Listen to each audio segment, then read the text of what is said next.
Kelsey Nichols, student ID 3470264, semester spring of 2020.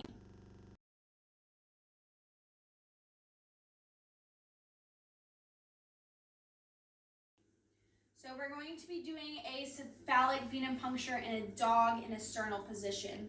Sternal meaning that the dog is in a natural position. The sternum is parallel with the ground. The cephalic vein is the vein that runs directly across the front of the front legs in dogs.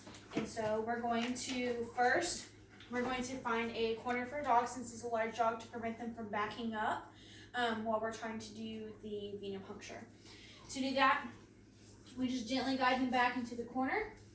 We're going to ask them to sit by putting pressure across the front of their chest, and gentle pressure across the back. Sit there. Sit. Good boy. Okay. And the easiest way is to kind of cross your legs over the patient like so that they are sandwiched in between your legs to give you the most control over the patient. What we're going to do is we're going to take the head and we're going to pull it off to the side, bracing completely the head. Make sure you have the head and not just the neck, so that the patient isn't able to bring their head around to be able to bite anybody or get in the way. So bracing the head, you're going to run your hand down the front of the body with your palm on the back of the elbow, behind the elbow, to make sure that you have full control over the leg. Your thumb is going to come around the front, apply pressure, and then roll to the outside, and then lift the leg up. The vein is going to come straight up across here. And then to release, you can release your pressure first, gently allow your patient to bring their leg back down, release the head, and then allow them to stand.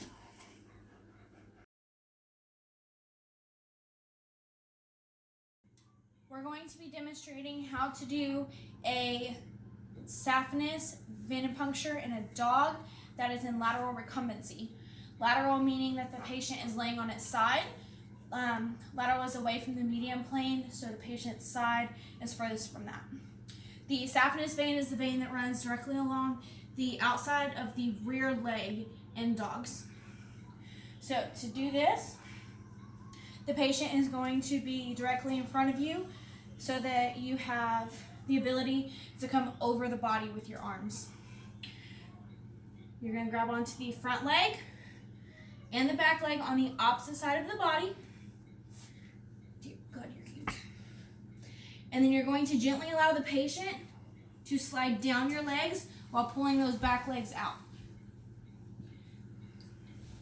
Holding on to the bottom legs prevents the patient from being able to stand up, and then your front arm is going to be across the neck to prevent the head from moving too much. In order to do this venipuncture, the vein is going to be prominent directly across here on the bottom part of the leg. To prevent the patient from moving during the procedure, you want to secure directly above the knee, up here on the stifle, by putting your thumb in front of in the front part of the leg above the knee.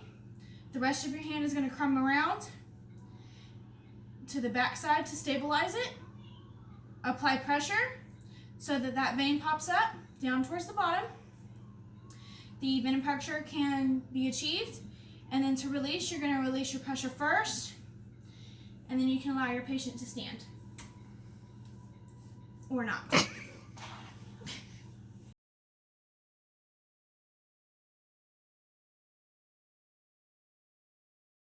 So first we're going to be demonstrating how to do a cephalic venipuncture in a cat that is in a sternal position.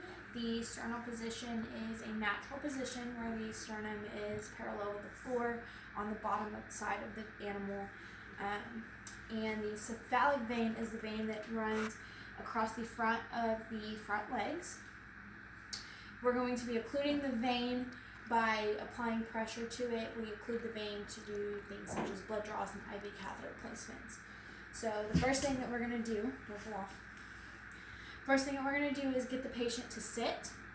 And to do that, we're going to apply gentle pressure to the front of the chest, and we're going to use our shoulder to apply gentle pressure to the back of the cat. This gets the cat into a sitting position. like so.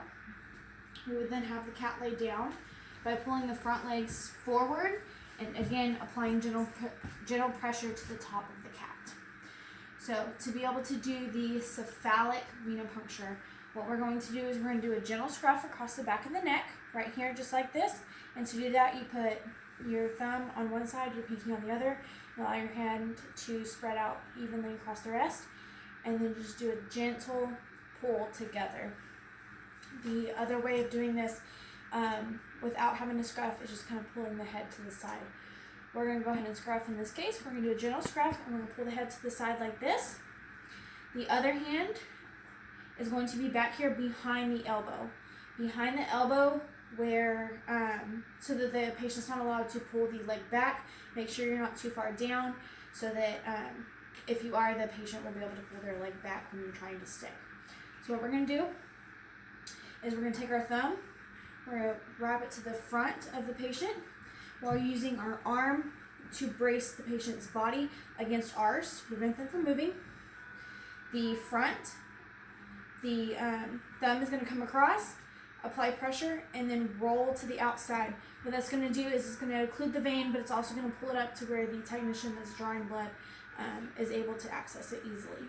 To release, what we're going to do is release the pressure first, allow the patient to pull their arm back underneath them, release the scruff, and then we can allow the patient to stand up. We're going to be doing a medial saphenous venipuncture in a cat that is going to be in lateral recumbency. Lateral meaning that the patient is laying on its side, and the medial saphenous vein is the vein that runs along the inside of the back legs. So what we will do to restrain the patient is first we're going to get a scruff, like so.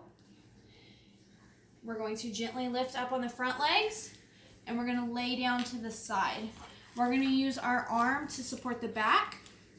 You can do a gentle stretch if the cat is kind of fractious, but in this case we shouldn't need it.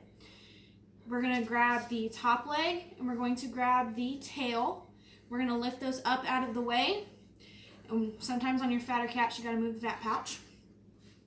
The bottom part of your hand right there is going to lay flat across the leg. And then when you apply pressure and the assistant pulls the leg straight out, then the vein will pop up directly across here on the inside of the leg by applying pressure. To release, you're going to release your pressure here, have the assistant release the leg, let the patient pull its legs back towards them, and then we can gently rotate the cat back up into a regular position and release the scruff.